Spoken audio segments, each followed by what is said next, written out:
If you're considering buying your first home, then stay tuned because I have 3 things that I think that you should know as a first-time home buyer. Hi, my name is Esau Tercios and welcome to the channel, East Texas Living.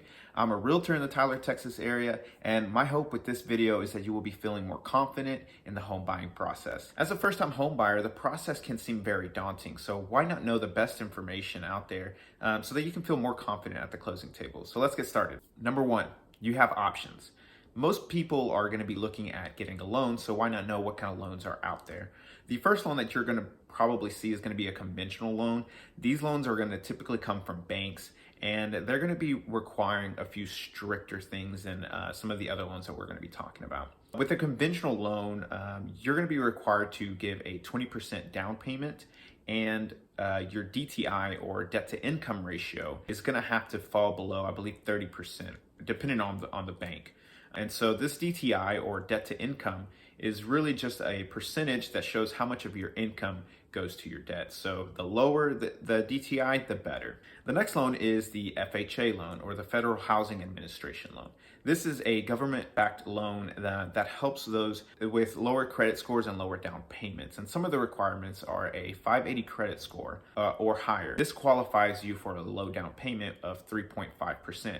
If your credit score falls below that 580, you're looking at a 10% down payment. And your DTI, as discussed earlier, is going to have to fall below 43%. So it's going to be a little more lenient on your DTI. And the last thing is going to be the MIP or the mortgage insurance premium. You're going to see this on your mortgage. And really what it is just an insurance to the lender that the loan is going to be paid off. There's going to be a link in the description below for more information on FHAs. The other one is going to be a VA loan or the Veterans Affairs. This is another government-backed loan. And so some of the requirements is that you're either a veteran or actively serving or the spouse of someone actively serving or veteran. So if you fall in one of those categories, please take advantage of it. Why is that important? It's because it requires a 0% down payment and you don't have a minimum credit score to qualify for it. Now, the lender may require a 580 score or higher. It just depends on the lender. And also your DTI can be at 41%. So that's also good news. To see what other requirements you may need, check in the description below. I'll put a link on there.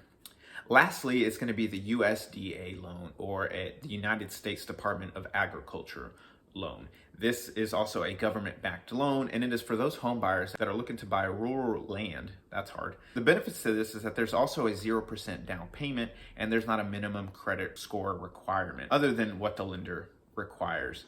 So check in the description below. Again, I will attach another link there for you to see what other requirements are needed. Number 2, closing costs. So you found the home and you're ready to sign everything, but you've been hit with some upfront fees.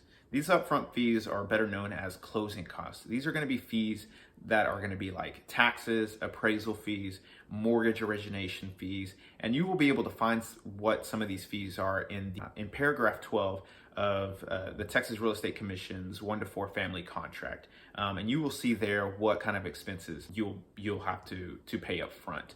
And these expenses are not just going to be you, but also the seller. One important thing to know is that some of these fees can be negotiated. But if the fees can't be negotiated, then know that most closing fees are going to be between 2 to 5% according to nerdwallet.com. So please be prepared to pay these up front because they will not be rolled into your loan.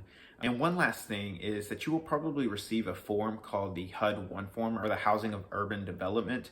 And this is just going to be a settlement sheet basically, and it's going to list out exactly what you're paying and what the seller is paying. If you're needing clarity on some of the contracts, please seek an attorney. Number 3, working with an agent. Now, when working with an agent, you will be given several forms to sign, but don't be scared because this paperwork is for your protection and the agent's protection. So one of the first forms that you will be given is the information about brokerage services. Now, as the name implies, it is information about the brokerage that you're working with. This will give you information on what the role of the brokerage is and what your role is as the client. And so the next form that you're going to be getting is the Consumer Protection Notice. And what this form does, it gives you information on how to file a complaint. And agents, we don't want to be there, so do your job. Another form that you're going to be receiving is the equal housing form. And this just says that we're not allowed to discriminate against anybody in the protected classes listed there. And the last form that you should be receiving is going to be the buyer tenant representation agreement. And what this form will do is that you will commit to working solely with that agent.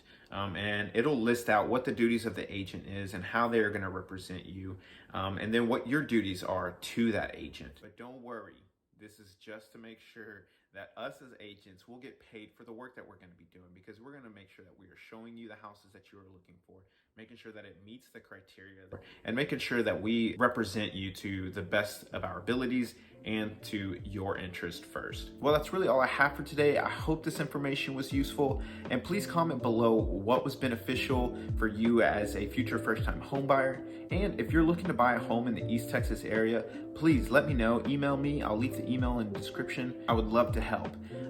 Also, please consider subscribing to the channel, liking, and share this video so that more people can feel more educated in the first-time home buying process. Well, until next time, God bless.